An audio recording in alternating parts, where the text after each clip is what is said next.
அனைவருக்கும் என் மாலை வணக்கத்தை தெரிவித்துக் கொள்கிறேன். நான் காமராசர் பேசுகிறேன்.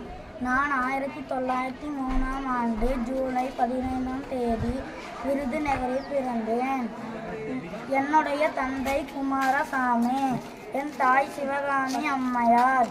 நான் இலவச கல்வி, மதிய உணவு திட்டம் என பல திட்டங்களை தொடங்கி வைத்தேன். தொழில்துறை, அணைக்கட்டுகள், மின் திட்டங்கள் தொடங்கினேன். இதனால் என்னுடைய காலம் தமிழகத்தின் பொற்காலம் என்று அழைக்கப்படுகிறது. நன்றி. காமராஜர் அவர்களை பற்றி பேச வந்துள்ளேன். விருதுப்பட்டியில் 15/7/1903 பிறந்த குமாரசுவாமி சிவகாமி ஆட்சியின் குமாரன் தான் இந்தியாவின் சுதந்திர சிற்பி காமராஜர். தமிழன் என்று சொல்லடா, தலை நிமிர்ந்து நில்லடா என்ற முதல் அரசவை கவிஞர் நாமக்கல் திரு ராமலிங்கம் பிள்ளை அவர்களின் தமிழ் உணர்வு மிக்க காமராஜ் என்கிற கர்மயோகின் வரலாறு இலக்கணம் என்றால் அது மிக இல்லை.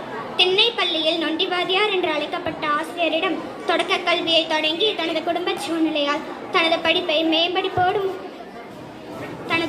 மேம்படிப்போடு முடித்துக் கொண்ட காமராஜர் தான் பிற்காலத்தில் வீடுதோறும் கலையின் விளக்கம், வீதிதோறும் 2 பள்ளிகள், நாடு முற்றிலும் உள்ள ஊர்கள் நகர்கள் எங்கும் பலபல பள்ளி என்ற மகாகவி பாரதியாரின் கனவை தமிழகத்தின் பட்டி தொட்டி எல்லாம் கல்விக்கூடங்களையும் புரட்சிகரமான மதிய உணவு திட்டத்தையும் அறிமுகம் செய்வதன் மூலம் நினைவாக்கியவர்.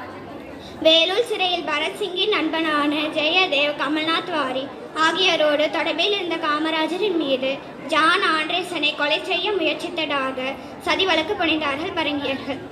போதிய ஆதாரம் இல்லாமல் அந்த சதி வழக்கு தள்ளுபடி ஆயிற்று. அதே போல ஸ்ரீவில்லிபுத்தூர் காவல் நிலையங்களில் வெடிகுண்டு வீசியதாக பார்த்த சாரதி அவர்களால் ஜோடிக்கப்பட்ட வழக்கிலிருந்தும் குற்றமற்றவர் என்று விடுதலையானார் காமராஜர்.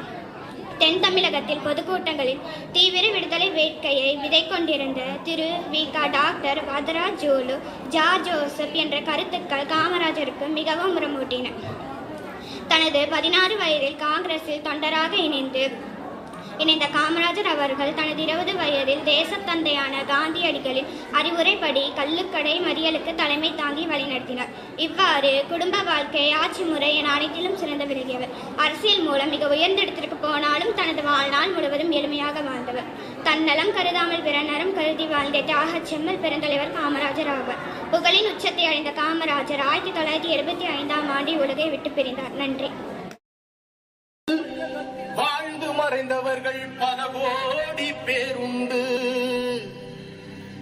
இம்மண்ணுலகில் மறைந்து வாழ்ந்தவர்கள் 100 பேருண்டு. அப்படி வாழ்ந்தவரில் சிறந்தவரா ஒரு பேர் உண்டு. அம்மா சிவகாமி செல்வனா, நம் தமிழ்நாட்டில் செல்வமா.